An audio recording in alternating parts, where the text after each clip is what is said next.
छोटी छोटी कहानियाँ। हाँ। सुबह का समय था। पूरे मोहल्ले में ढोल की थाप, बच्चों की हंसी और होली है की आवाज गूंज रही थी। आरव ने सफेद कुर्ता पायजामा पहना हुआ था और हाथ में रंगों से भरी पिचकारी थी। उसके दोस्त रोहन, विवान और नील गली में उसका इंतजार कर रहे थे। आरव, तैयार हो जाओ, आज तुम्हें पूरा नीला बना देंगे। अरे पहले खुद बचकर दिखाओ।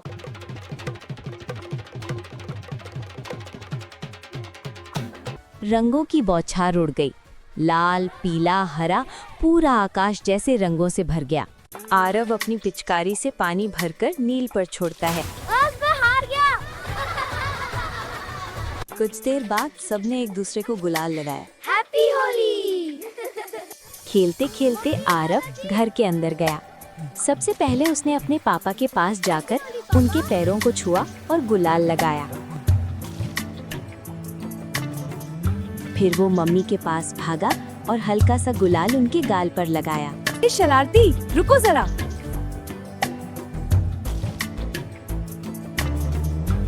आखिर में आरव अपने दादाजी के पास पहुंचा।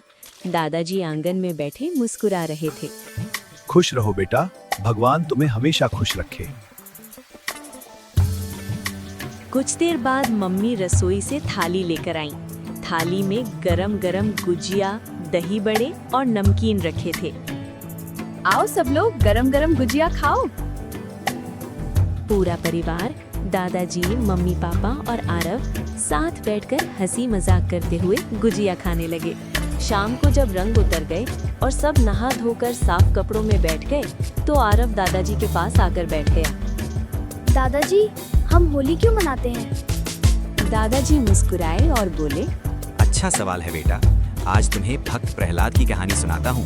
बहुत समय पहले एक शक्तिशाली लेकिन घमंडी राजा था, हिरण्यकश्यप। मैं चाहता हूँ कि सारे लोग मेरी पूजा करें। मैं भगवान से बड़ा हूँ। वो चाहता था कि सारे लोग उसकी पूजा करें। वो खुद को भगवान से बड़ा समझता था। लेकिन उसका बेटा प्रहलाद भगवान विष्णु का बहुत बड़ा भक्त था। वो हर समय नारायण नारायण जपता रहता। नारायण नारायण नारायण। राजा ने प्रहलाद को बहुत समझाया, पर जब वो नहीं माना तो उसने उसे सजा देनी शुरू कर दी। कभी ऊंचे पहाड़ से गिरवाया, कभी जहरीले सांपों के बीच डलवाया, कभी हाथियों से कुचलवाने की कोशिश की, लेकिन हर बार भगवान विष्णु ने उसकी रक्षा की। आखिर में राजा ने अपनी बहन होलिका को बुलाया। होलिका को वरदान था कि आग उसे जला नहीं सकती। योजना बनी कि होलिका प्रहलाद को गोद में लेकर अग्नि में बैठेगी। अग्नि जल उठी। होलिका हंस रही थी, लेकिन प्रहलाद आंखें बंद करके भगवान का नाम जप रहा था। चमत्कार हुआ, होलिका जलकर भस्म हो गई और प्रहलाद सुरक्षित बच गया। इसलिए बेटा, हम होली से एक दिन पहले होलिका दहन करते हैं। ये बुराई पर अच्छाई की जीत का प्रतीक है। फिर जब हिरण्यकश्यप ने गुस्से में पूछा, कहाँ है तुम्हारा भगवान, तभी भगवान विष्णु नरसिंह रूप में प्रकट हुए और उसका अंत किया। कहानी सुनकर आरव की आंखें चमक उठी।